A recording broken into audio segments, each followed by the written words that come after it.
Hey everyone, I'm so glad that I get to teach today. I am sorry this video is so late. This week has been kind of exciting but kind of busy as well, because this is the first week that we had children's church at both services, at the 8 and at the 11, and we had nursery for the first time, all being outdoors, which means everything had to be set up, taken down, set up, taken down, sanitized, and all that kind of stuff.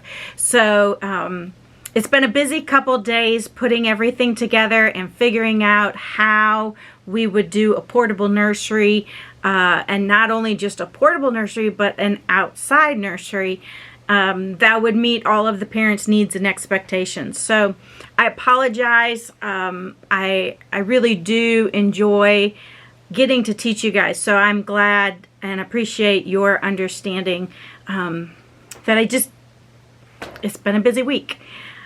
I am really excited about today's text, and really like this whole series, the being surprised by joy concept.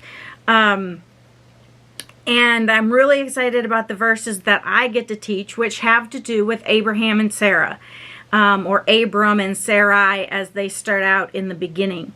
I think they're a fascinating couple, and I think that what we can learn about the characteristic and the nature of God from their story and their journey is huge, and one that I hope you find very encouraging in these kind of unknown, crazy times that we're in, but also for everyday life, when you're just kind of questioning how things are going to unfold, that God is faithful, and that if God has made a promise, God will fulfill that promise. So most of us have probably heard the names Abraham and Sarah. They're pretty familiar biblical characters. They're in the Old Testament, in Genesis. We're going to be looking at Genesis 18 and 21, chapter 18 and chapter 21. But I'm probably also going to go back and look at what led up to those chapters, so that you can get a full understanding of why it was so significant that the story ends the way that it did. So Abraham and Sarah, like I said, they first start as Abram and Sarai, and it has been promised to Abraham that he would be a great nation, that a great nation would come of him. God promised him this all the way back in Genesis 12. So pretty early on. I mean, if you think before that, you pretty much have creation, Cain and Abel, Noah, Babel, and then we hit Abraham running. And so this is a beginning relationship with God, and God encounters Abram and promises him that he and his wife Sarah would be the start of a great nation. The interesting thing, though, and the characteristic that the information we're let into, the behind the scenes, I guess, knowledge, is that Sarah is recognized as barren, which would be a huge thing for this culture, because everything is based on your heirs. Your name and your family status and all of that continues with those you leave behind. So having a wife that couldn't bear any children, let alone bear a son, would not only be humiliating, but it would also be devastating to the family's wealth, to their political status, and anything like that. And the fact that we're given that little clue that she is barren should tell us already at the beginning that this is going to be a significant story, and it's going to have an interesting outcome, because things like that weren't recorded about women. Most of women's lives weren't recorded. So the fact that something so personal was recorded and put into the text tells us that we should pay attention to what's about to happen. It also tells us that Sarah is going to play a very important role in this story. That although Abraham gets most of the attention from commentaries and pastors and different things like that, Sarah should not be underestimated. That God is going to use her just as much as he's going to use Abraham. Now, she is barren. And she can't have a son. And so I'm sure there is a major sense of frustration and disappointment and heartache that she and Abraham feel. Having lost a child, having lost a baby, I know that there is pain in the anticipation and in the hope and then in the loss. And there's a sense of, do you even want to try again? Because trying again very well could lead to just more heartache and more pain. And so to have a God tell you that you're going to have a child when you know you're barren and you know you're getting older with every day that passes, probably was very hurtful in some ways. It may, and probably did, strain Sarah and God's relationship. It probably strained Sarah and Abraham's relationship because the thing that God was promising them, Sarah couldn't produce. And the thing that Abraham and Sarah wanted together, Sarah couldn't produce. It is a hard place to be, a dark place to be. Especially since, going back to what we had already said, women's lives were not worth much. They didn't have occupations. They didn't have outside purpose. Their purpose was to raise the family and take care of the home. So in some senses, she had no purpose. She was nothing. But she had that promise of God. Even today, things like infertility and infant loss or miscarriage, we don't talk about those things very often. We keep all of that locked inside because on some levels it's so personal, it's almost too difficult to talk about. And she had to face that day in and day out. Now, in chapter 12, when God makes the initial promise, like I said, we're told that she's barren. Then in chapter 15, God comes to them again. Now, we know a lot of time has passed between chapter 12 and chapter 15. And this time, he takes Abram outside and he has him look up at the night sky and he says, "Do you see all those stars? The nations, then the people that come from you will outnumber those stars." And I am sure there is a part of Abraham at this point that is beginning to have some of the same concerns and wonders that Sarah is. God, really? Really? Look at all those stars, God. This isn't a cloudy, foggy night. How on earth, when my wife is barren, is this going to happen? And they continue to grow old. And still no child. So Sarah decides that she is going to give Abraham her blessing to procreate with one of her servants. And it works. Abraham and Hagar have a child. Here's the problem. First of all, it was with Sarah's blessing that Abraham had the child, not God's. And second of all, by Hagar having the child, Abraham was part of the promise, but Sarah was left out. And God specifically made that promise to both Abram and Sarai. Abraham and Sarah. So by taking it into her own hands, she left herself out of a promise in which she was not meant to be left out of, and complicated the situation drastically. Hagar and the child had to be dealt with, and they were sent away. But we're still left with no child to start this great nation.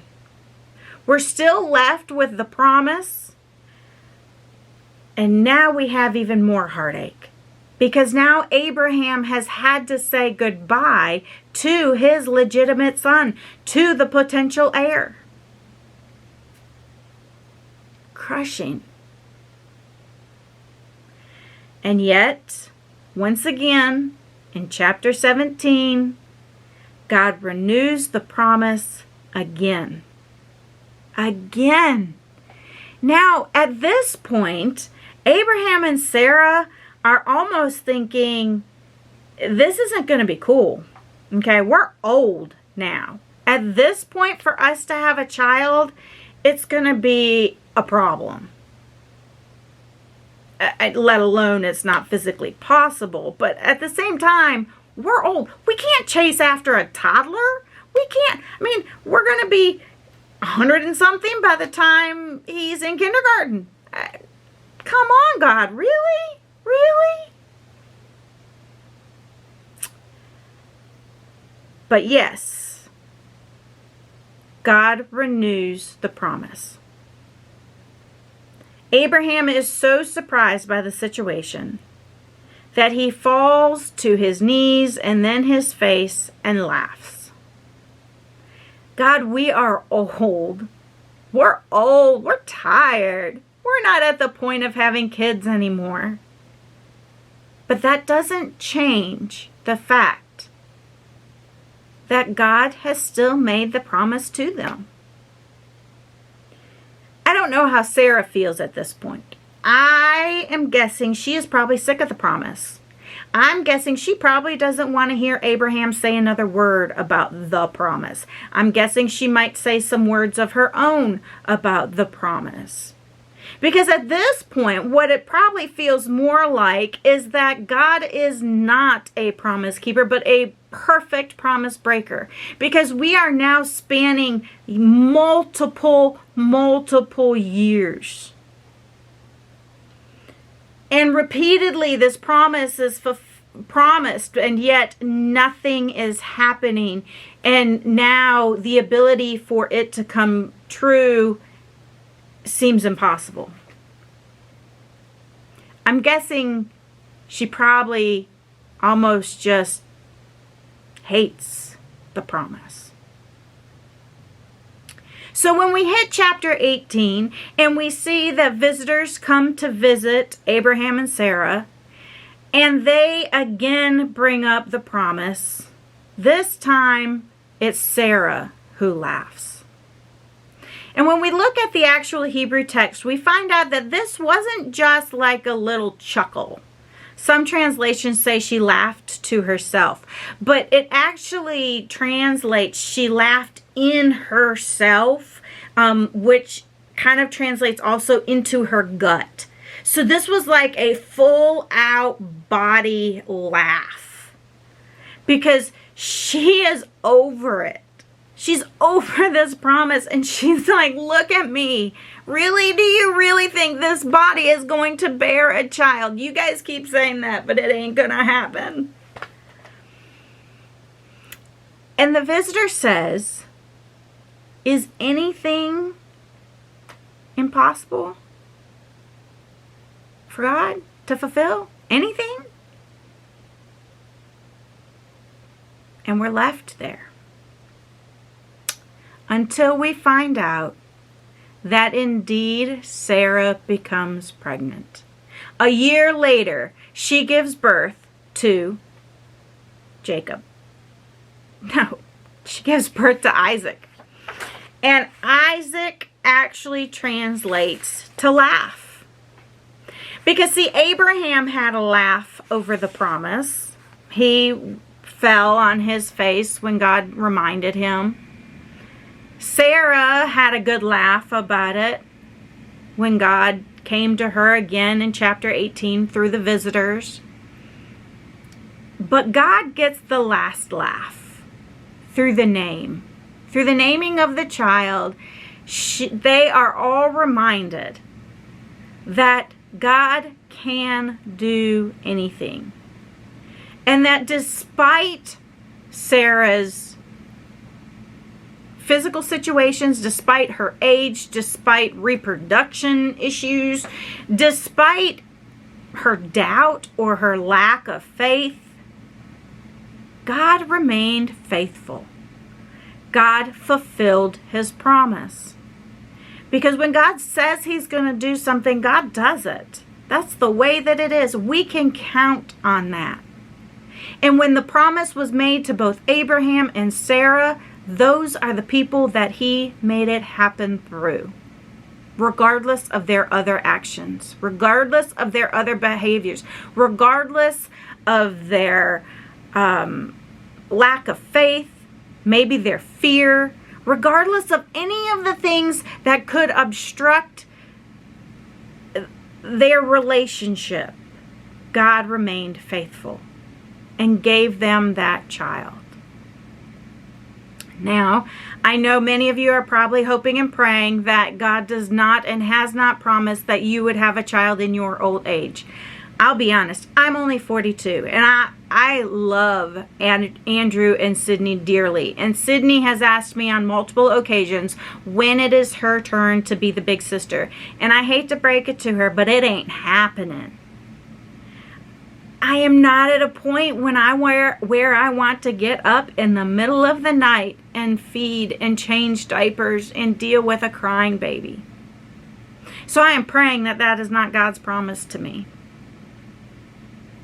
But I am pretty certain that God has promised to be with me in every situation, to help guide and shape my decisions and directions. And for that, I am forever grateful, because I know that through the fulfillment of those promises, I will experience true joy. I can only fathom the look on Abraham and Sarah's face as they first held Isaac. One of amazement, I'm sure. One of pure adoration. Because if you think about it, this child was promised by God. It wasn't one made of their own will, like Abraham and Hagar. This was the one that was promised. It had to bring them complete joy.